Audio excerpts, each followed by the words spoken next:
this life in Jesus is forever unfolding, and and the Spirit of God is on us. And as the Spirit of God is on us, if we yield to it, then we're going to constantly be learning.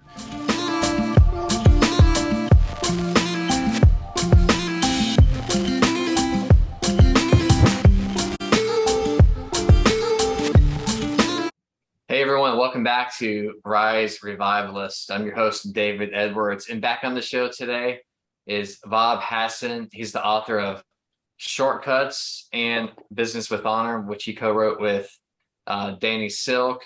He really is a leader, a cutting-edge leader, in my opinion, for what it looks like to do business with a kingdom mindset.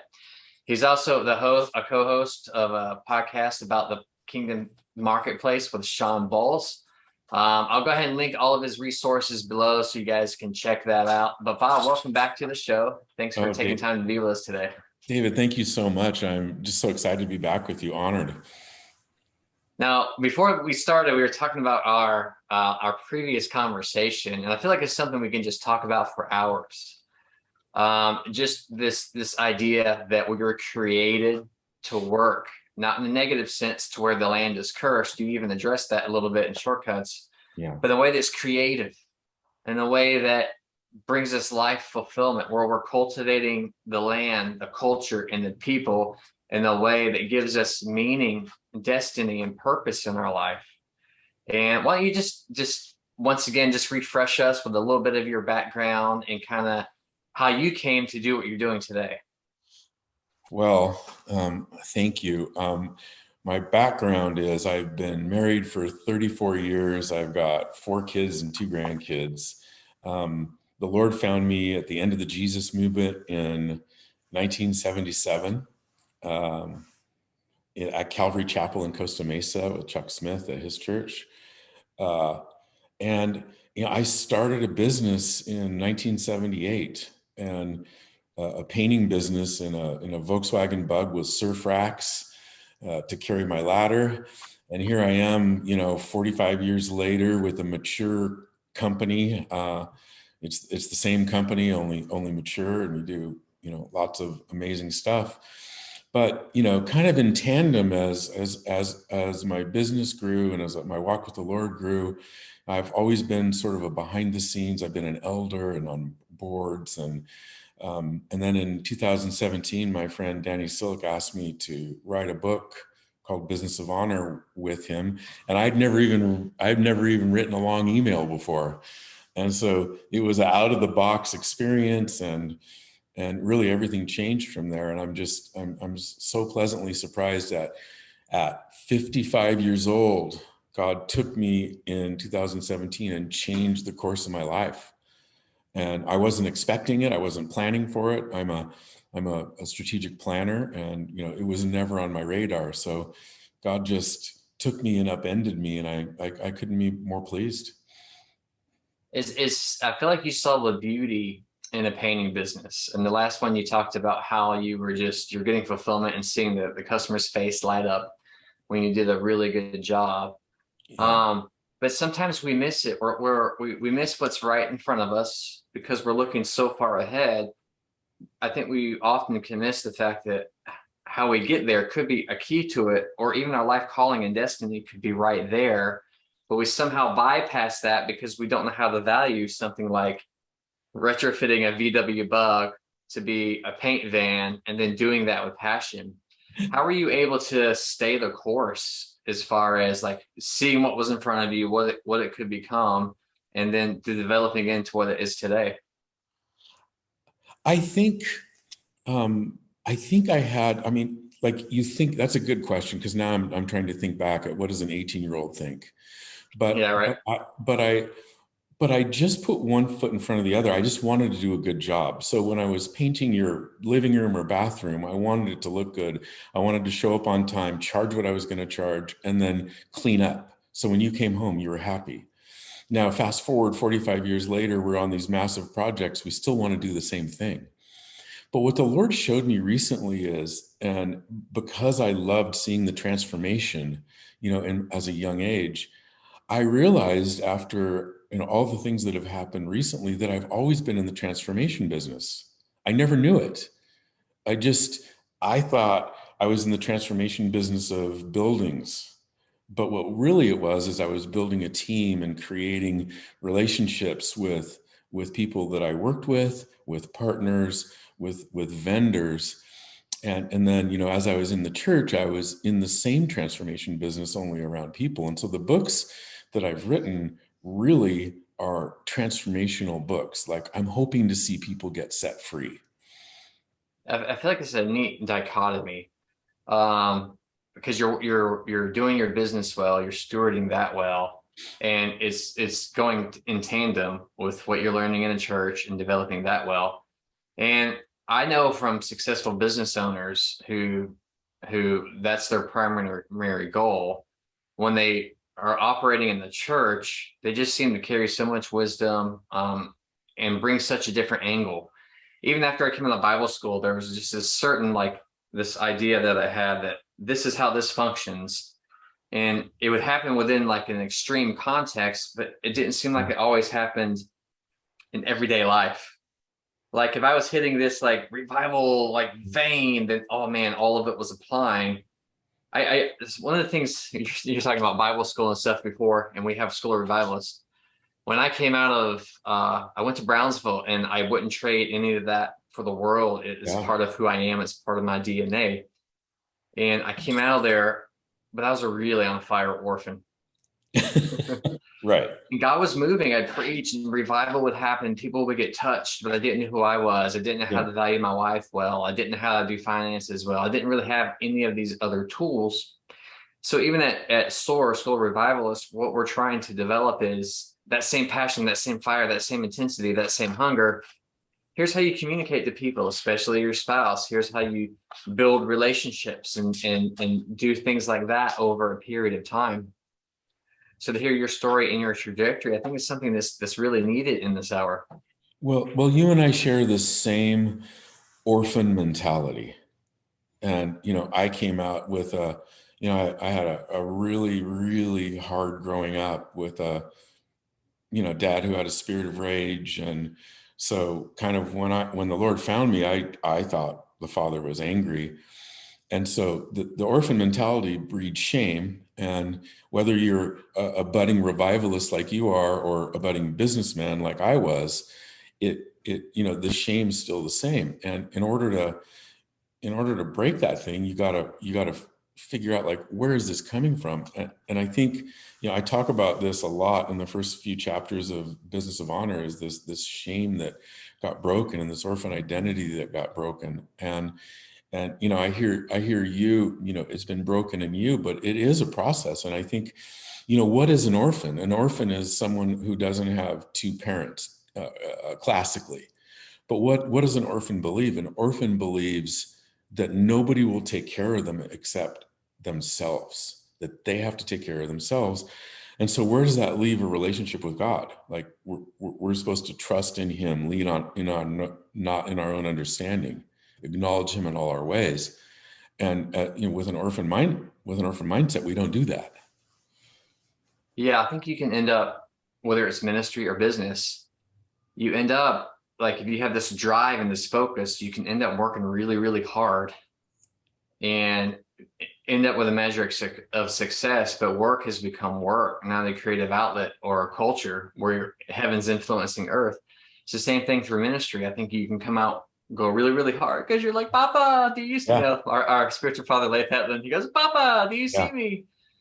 Not realizing that you had God's seal of approval when you started, and that's the fuel and the fire that can empower you to work hard but still be at rest, because that you're not getting your identity from what you're doing, but you're getting your identity from who God says you are.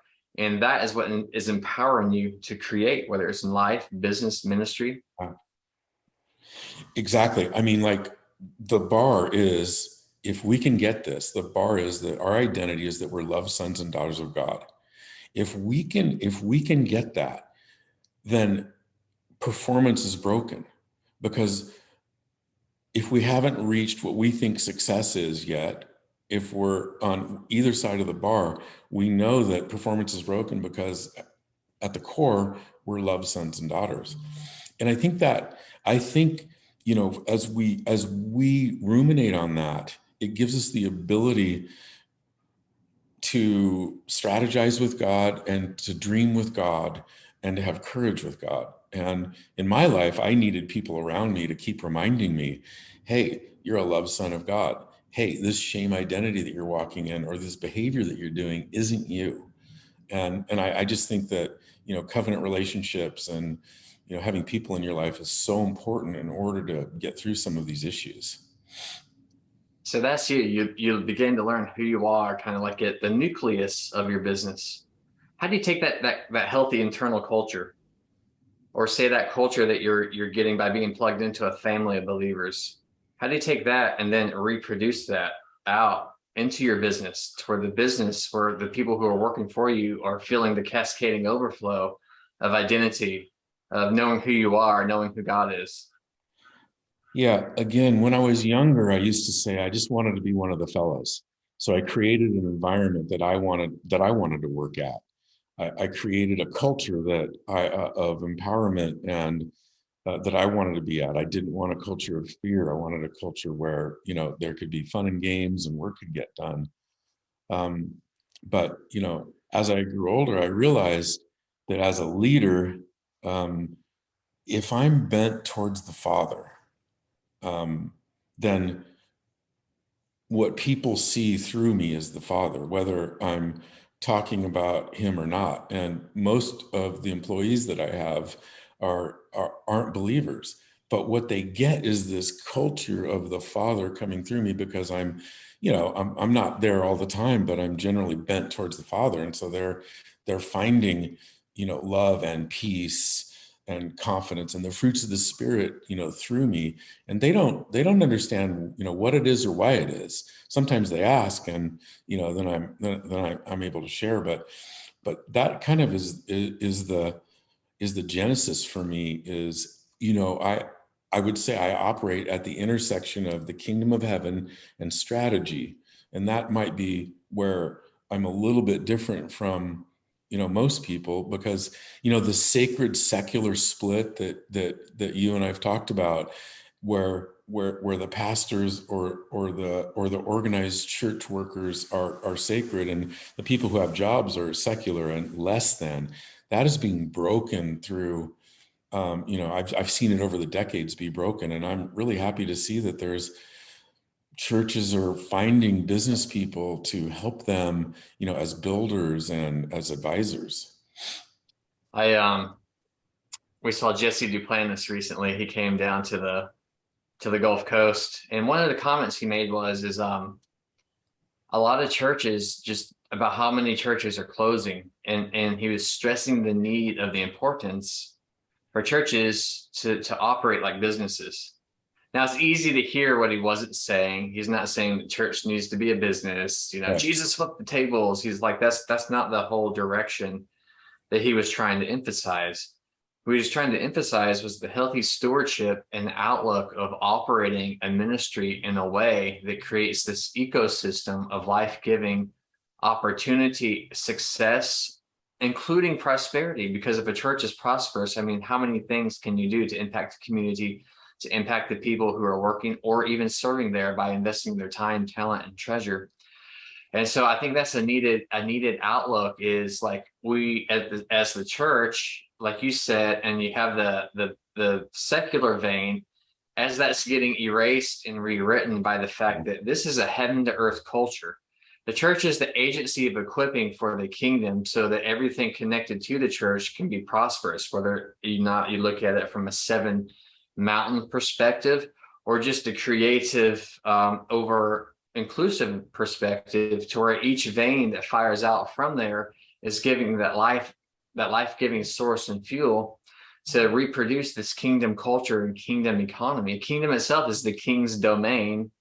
And I know you mentioned before about how the rule that was in Genesis, that dominion, and how in Jesus that's recommissioned to be expanded through us through these life-giving ways. And so it's really neat to see and to talk to you, someone who's been able to cultivate that type of culture in a way to where it's benefiting the people who may not even be believers who work for you. You're providing for them. That's kind of like a just an intravenous covert Yep. reality that's Yep. just day in, day out, an atmosphere that's starting to transform, their spirit, their minds, and their body. Now, you lost me at the church needs to be, that was like, I'm going to have to listen to this again because you just hit something that is so true. The church is, I think I'm so excited about where it's going. Yes, in the news, lots of celebrity pastors are falling and churches are closing, but what God's doing in the church right now, I think, the church has left the building, the walls have been knocked down, and I'm seeing an inclusivity now, where churches are preaching the gospel and the truth that is sharp as a two-edged sword. And people have been so isolated, they're coming and recognizing that this is what the truth is.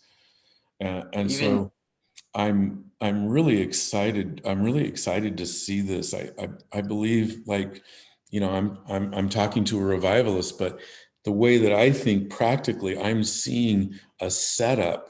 I came out of the end of the Jesus movement. I'm seeing a setup right now for revival and reformation. It's this weird feeling that I have, and I can't explain it. I think, yeah, I think we're definitely tracking, because even your business, for example, is covert church. Yeah. What is ecclesia? It's on one hand it's the equipping, but on the other hand it's doing life with people who are doing life with Jesus. And by identity, what is identity? Well, I love what I do. I'm working for a company where they value me, they honor me, they see me as Yes. important. And I don't know, I may know it or I may not know it, but they see me as a son or a daughter of God.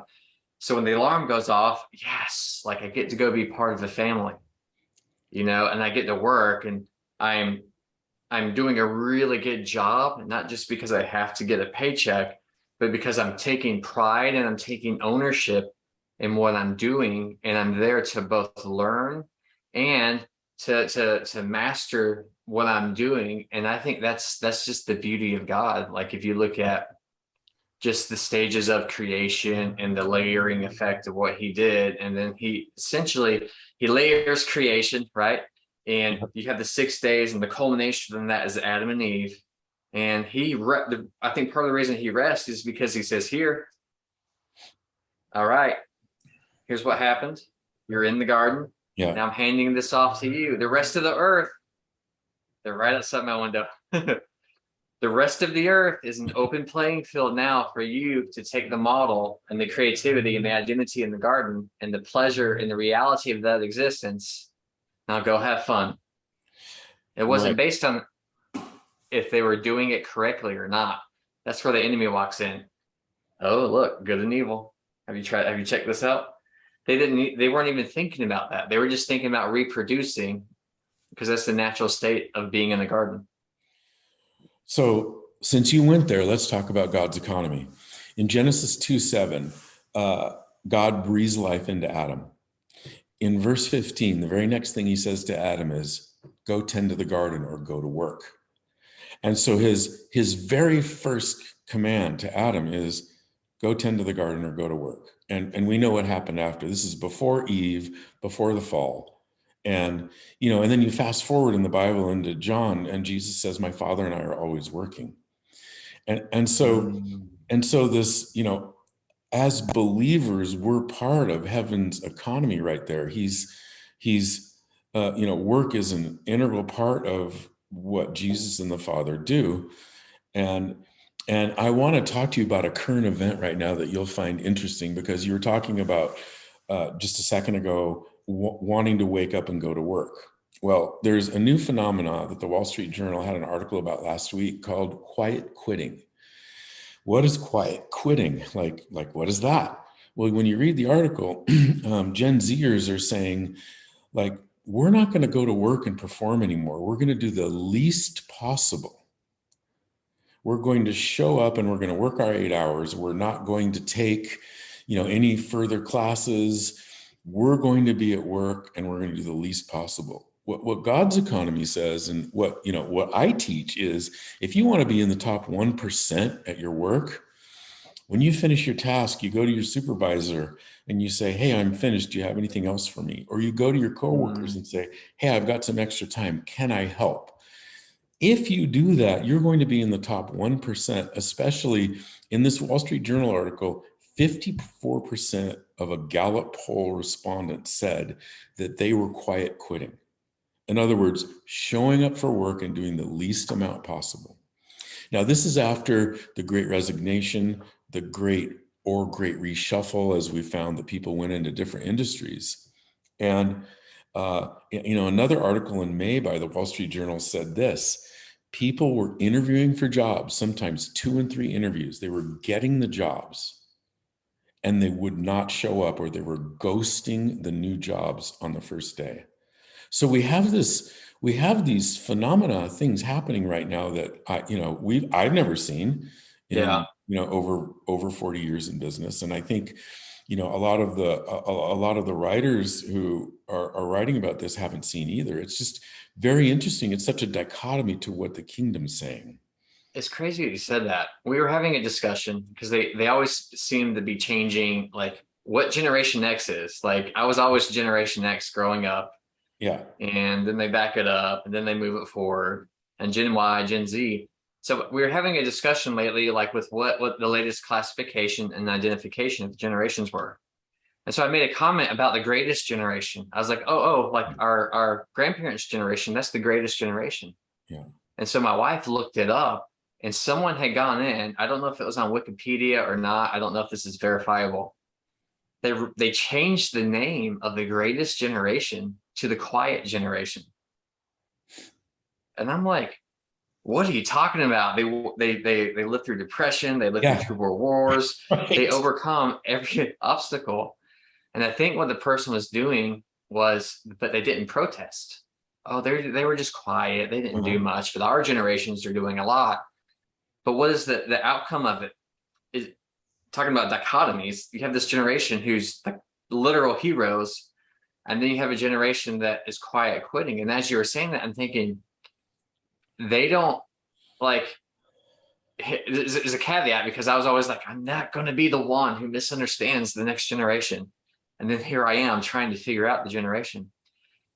I wonder if there's such a creative output in there, like the desire or the impetus is to do as little work as possible to get a paycheck so I can go home and do what I really like, whether it's video games or Mhm. something like that. And I'm not trying to say that in a diminishing way, but video games for some people become this separate reality. What is heaven's design behind that? You'll always see the zenith. Like, what if heaven's design is social media so we can all be more connected? You see the zenith of everything is not supposed to be. And now let's come back around and see what heaven's designed for. I think you kind of saw it with processed foods. Like you saw the zenith of processed foods, Right. and now everyone's wanting to go organic again and all of that stuff. But it is this interesting phenomenon. Work isn't something they're wanting to give their yes to, so they value it as little as possible. And I think that ties back into how we started, because they're looking for something else further and beyond. And I love, like, yeah, I think even shortcuts can be a resource and a tool for people to not miss what's right in front of them. Because if they do what you just said, that wisdom, the sage advice of, hey, I'm done. Is there anything else I can do? Well, say you're not in your dream job, but that work ethic will prepare you, even in Yes. speech and interaction, when you end up coming face to face with someone who might be the key to your dream job. They're going to recognize the excellence on your life and say, hey, come run with me for a little bit. And so that's true. And I think you just said it perfectly. In Shortcuts, in chapter 5, the chapter title is "Do You Deserve Passion?" And and that was written because I've heard people, "Hey, I'm not passionate about my job." Well, do you know the root word of passion is derived, the etymology of the word is from the passion of the Christ, suffering. Passion comes from suffering. And so, but we don't ever talk about that. we want to be passionate about whatever we're doing. So for example, like in the job, if you get an entry level job, you're going to spend 2 to 5 years doing things that you don't want to do. But as you can build your passion there by relationships with coworkers and people, and eventually get to where you should be, move after move. You keep doing these things, completing your tasks, showing up on time, asking others if you can help them. Your character shines before you, and character counts. And that's where you're going to be in the top 1% of people working right now. I may have mentioned this last time, but being in San Diego, I was a skateboarder for 20 years. I went back last year at 40 and I did it for a little bit. You But did? man, I did. And it was one of those things where like, I did it. I got just a little bit of the tricks back, hanging out in the park with the kids and stuff. But man, I only had two hard slams, but they felt a lot different at 40 than they did at 16. Yeah. But Tony Hawk, San Diego Yep. native and resident, Yep. I heard him say something interesting. They're like, how did you become successful? Obviously, he's the greatest vert ramp skater who's ever lived, and that's part of it. And obviously, the video game's part of it. But I saw an interview with him where they said, how did you achieve this level of success? And he's like, it wasn't just me being on TV or me landing the next great trick or the 900. He goes, I needed to know, and I wanted to know everything there was about skateboarding. How are the wheels made? How are the bearings made? Yep. How does this advertisement affect this kid? Which one's kind of, so he wanted to learn the whole thing. And what we see is this, but he's like, I'm going to learn this business top to bottom, upside down, in and out. And some of the things that I learned in just random jobs over the years, they're coming into, like, it's so necessary. It wasn't in Bible school, but some random job that I learned some obscure tool Right. has become a vital part of doing a school of ministry and doing a church and the different things that we're applying today. I think, David, even these two bad words, discipline and obedience, like you learn those things in random jobs. You learn to show up on time. You learn to take orders well, to take direction. And along with maybe some of the things that you're talking about specifically that you learn, but at the end of the day, this whole life is a training ground for when we get to heaven. And I'm 63 now. I'm still learning. I'm still shifting. I'm still adjusting, and I'm never going to stop. And I don't ever want to, because I look at people older than me and I say, "Wow, those are bitter old people who think they know everything." And this life in Jesus is forever unfolding, and the Spirit of God is on us. And as the Spirit of God is on us, if we yield to it, then we're going to constantly be learning. And we take everything from our past that we've learned, both the positive things and the negative things, and we put them into the blender and make decisions, moving forward based on our past experience and what the Spirit of God's saying to us. And I think that's just so important, to always have this heart posture of adjustment. So I think all of these things we've said so far are building a kind of a, almost like the double bounce preparation on the trampoline, right? You get in the rhythm, and then you kind of, and you, like, as a kid, it's coming, and you're thinking, am I going to land on the trampoline in the Right. springs, or land way over here? And I've done all three. I think all of this is like, okay, how do we double bounce this into like this kingdom worldview, or a prophetic mindset? Like, I love what you and Sean are doing with the podcast, because it's just it's stepping outside the bounds of, like, I'm going to listen to a teaching today, or I'm going to listen to something prophetic, or it's in this interviewing different people, and not that you don't honor the religious system, but you're definitely not letting that hold you back from how you guys are navigating, who you're having on the show. And I'm really excited just to maybe hear a little bit about this prophetic mindset and outlook, not just on your business, but how you're seeing it empower other people in both business, ministry, and in life. So let me reframe the prophetic mindset and call it something a little simpler, and call it hearing God. just call it hearing God. Sean and I wrote a book called Wired to Hear, and Sean is this prophetic voice, demystifying the prophetic for people in his teachings. But I think sometimes when people who are believers hear the word prophetic, they get like freaked out. Well, I'm not prophetic. I don't hear from the Lord. But if you frame it like hearing from the Lord, I think it's a little bit easier because we can reverse engineer. Somebody can say, and I'm sure they've said this to you a million times, I don't hear from the Lord. And then you ask them like 5 questions and they realize, oh, yes, I do. But in exploring the marketplace, one of the things that has been so powerful is that we're interviewing people who are in business or own businesses or are doctors or lawyers or entertainers who normal people would never hear. And because they don't have a pulpit, they don't have a platform.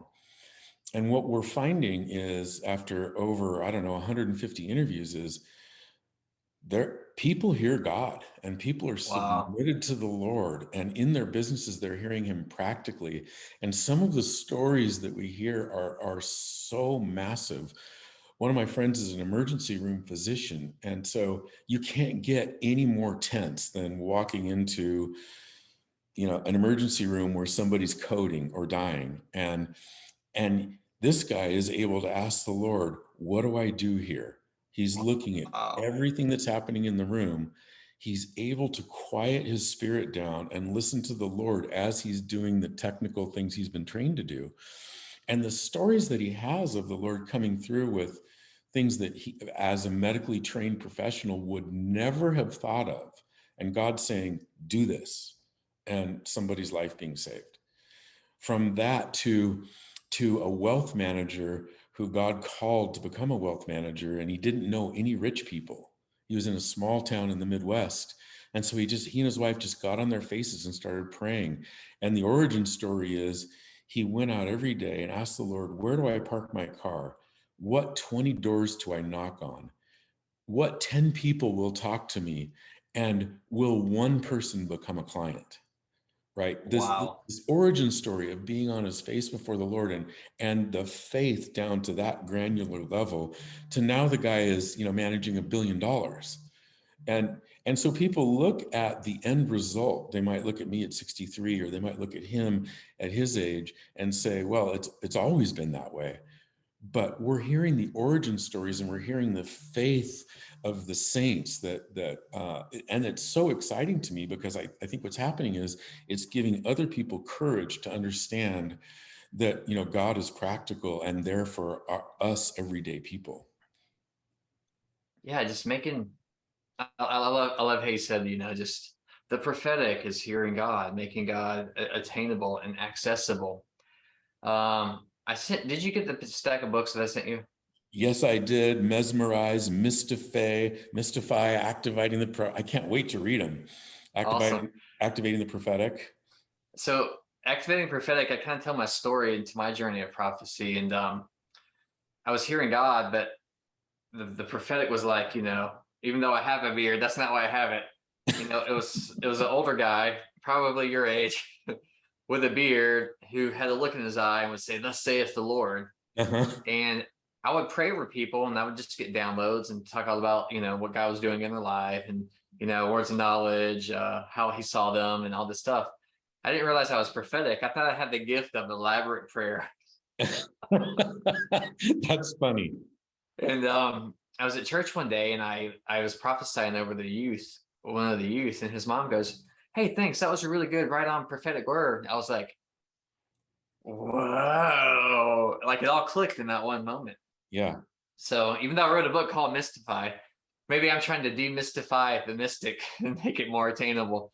Yeah. But just God, like, how many times, even if they're not a believer, they're still created in His image. They're still Yeah. wired to hear, and they're hearing things, and they may be hearing things their whole life. And then the gospel becomes someone who can just show up in their midst and recognize, hey, wait a minute, that's God. Let's take this relationship deeper. You're actually doing what He created you to do, and that's why you're so successful. Now let's amplify that through being trained and equipped to be a Yeah. son and daughter Yeah. who can activate other sons and daughters and become a mother and father. So good. It's so good. I mean, that's the ticket, right? That's the ticket. You're in the ministry. You're a pastor. You're a director of a school. I'm in business, and I'm doing these things. But at the end of the day, we want to see people get set free, and we want to see people walk in freedom. However we can. I'm in my lane. You're in your lane. There's all these different other lanes, and it's just a beautiful thing to see.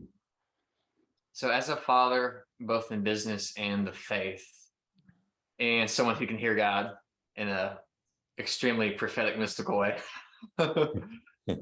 like, what are you feeling? Like, you saw the condition of our generation. We've navigating things I don't think the world's ever seen before.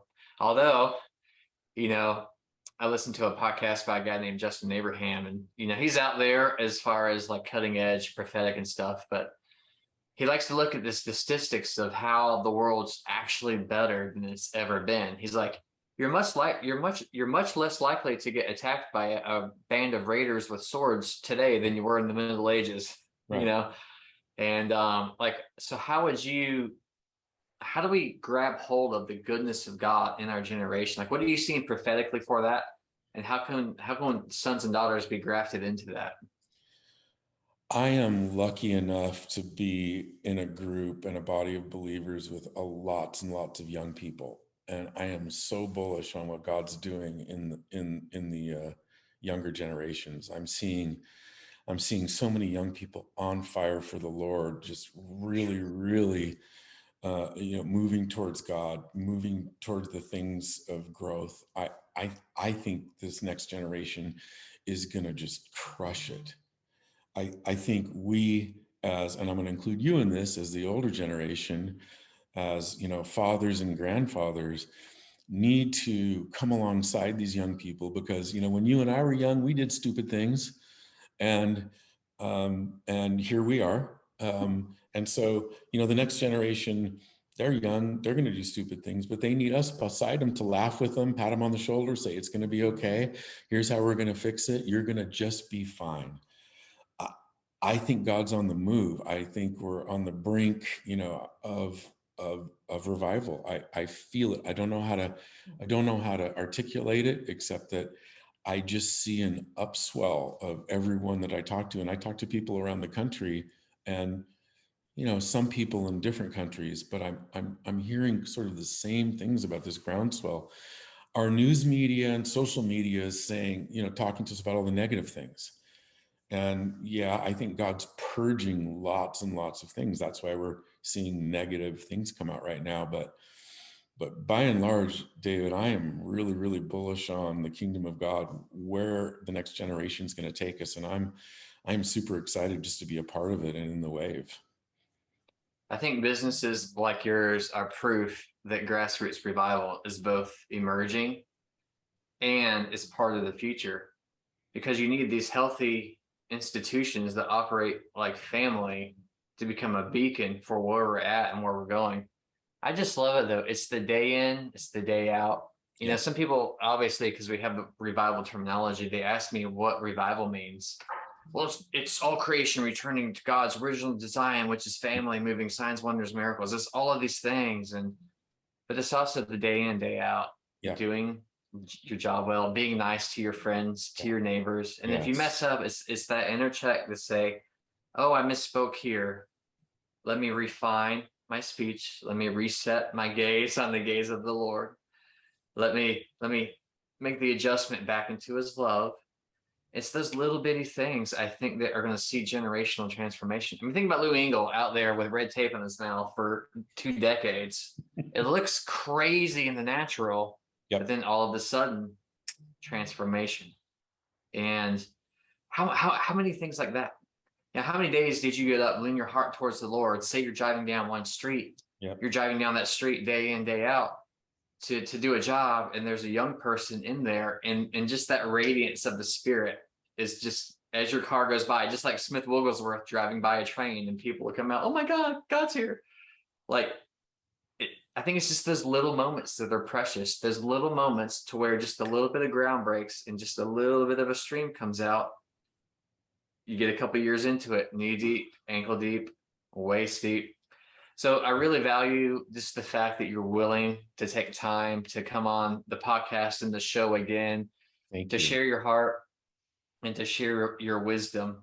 Let Any me last thing that you want to yes, say? yes, there's one last thing. I had the privilege of interviewing a theologian named Dr. Wayne Grudem, who wrote Mm, Systematic Theology, which is the preeminent book on theology. It's 1,600 pages.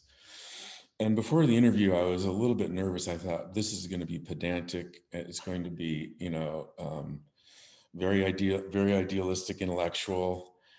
And this man, he's in his early 80s, I think, and he just talked to us about the basics, about love.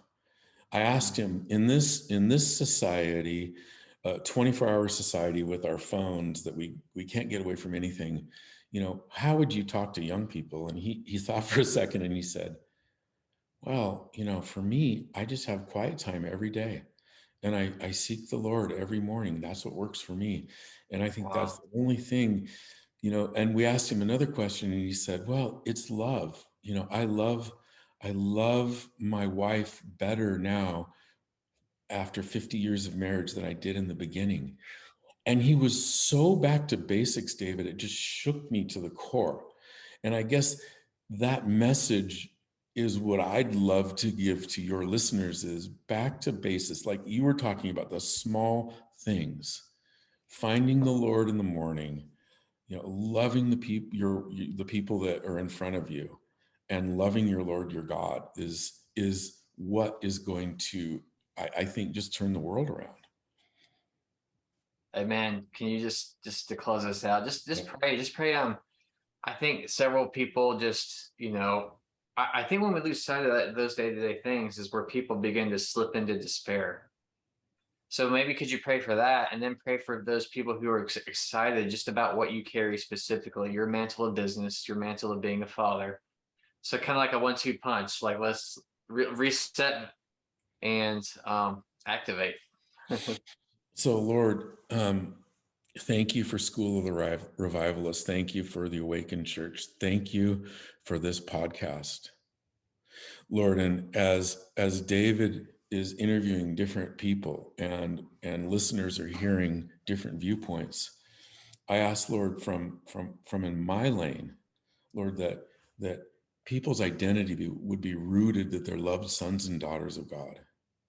Lord, that from there, performance would be broken and the whole world would open up to what you're calling. And I ask, Lord, that people who say that they aren't prophetic or they don't hear God, Lord, that you would open their ears and their eyes, that they would hear your still small voice or your very large voice in all the different ways that you speak, whether it's instinct and intuition, whether it's through the word, whether it's through other people, whether it's through billboards. Lord, that you would speak to people and let them know it's your voice. And God, that you would put people on a path and a direction towards your will and your calling. If people are wondering about their purpose, their passion, their calling, that they would hear you speak. And Lord, I just, as a father and someone who's walked with you for many decades, Lord, I charge people who are listening with the ability to hear your voice and the ability to have courage to move forward in what they think your calling is, Lord. So thank you, Lord, for this time. In Jesus' name, amen. Bob, thanks so much for being on the show today. Everyone, I'll link all of his info to his books and the podcast below. Have a great one.